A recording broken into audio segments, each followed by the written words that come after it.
Да, Елена, годинава се одржува петото издание на филмскиот фестивал на балкански и медитерански филм преку езерото. За деталите за програмата, за можностите за младите, како и за новитетите, разговараме со директорот на самиот фестивал, господин Јани Бојач. Добро вечер. Добро вечер.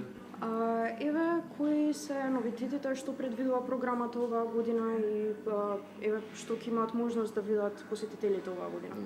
Ова година по пети пат еден мал јубилеј, фестивал на балканскиот и медитеранскиот филм преку езерото. Ова година на вистина како мал јубилеј се потрудивме да направиме голема, сериозна, обемна програма и неколку големи новитети, од кои едни од новитети дека ова година фестивалот го регионализираме.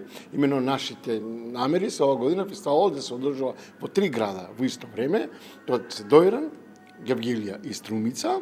Главната програма на официјалните долгометражни филмови и понатаму како главно јадење на фестивалот ќе останат во Дојран, во прекрасниот амбиент на амфитеатарот покрај езерото, односно со поглед на преку езерото, додека другите програми, тоа се програмите на краткометражни играни и документарни филмови, програмите на студентски филмови, да ги дисперзираме во другите 2 града, во Гевгелија и во Струмица, и посебно на што сме многу горди, ова година за прв пат организираме земја и кинематографија во фокус, и тоа ќе биде големата кинематографија на Иран.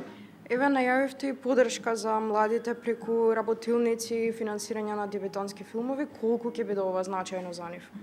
Колку ова им значи на младите? Им значи многу, затоа што, за жал или за среќа, за наша среќа, Дојран е единственото место каде што младите филмаџи, студентите на завршните години, имаат барем шанса да ги покажат своите сценарија, да ги раскажат своите приказки и да можат да добијат финансиска и продукцијска подкрепа да ги снимат своите филмови на висококвалитетна технологија, со висококвалитетна постпродукција, и се разбира, ние како наставници, но и како продукција и како фестивал, ќе им помогнеме во избор на локации, во избор на актери, се со една цел, тие да можат да ги направат своите најдобри филмови. Инаку воедно еве вашиот филм Утре наутро доби и награди, 2 значајни награди на фестивалот на Југоисточна Европа, а воедно и вие добивте и наградата за најдобро сценарио. Колку едно вакво признание од ваков меѓународен фестивал има значење за вас со ваква конкуренција?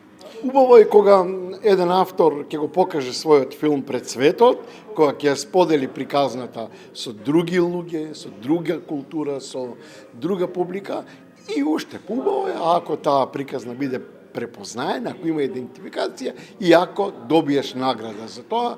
Навистина сум благодарен на се тоа. Иако филмови не се прават за награди, филмови се прават за комуникација со публиката и да се представиш себе си, својата култура, својот идентитет, својата земја, да раскажеш својата приказна пред другите луѓе. Еве, приказната продолжува со тоа што од филмот произлезе нери серија која што за прв пат ќе биде емитувана на странскиот пазар на прва српска телевизија. Колку ве мотивира тоа и какво значење има овој успех за вас, па дури и за македонската кинематографија?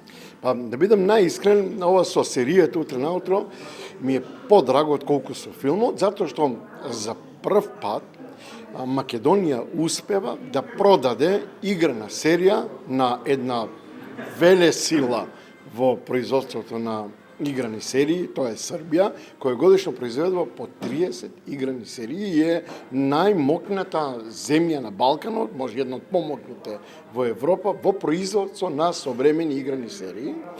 Само да додам дека во момент нашиот дистрибутер преговара со една телевизија во Хрватска, една телевизија во Босна и со една телевизија во Бугарија, и очекувам во најскоро време да имаме и резултати од преговорите за продажба на серијата на Алфа телевизија Утре наутро на телевизии по Балканот и Европа. Јас ви благодарам премногу на информациите кои што ги споделивте со мене. Ви честитам премногу за успехот. Тоа беше се од разговорот. Елена?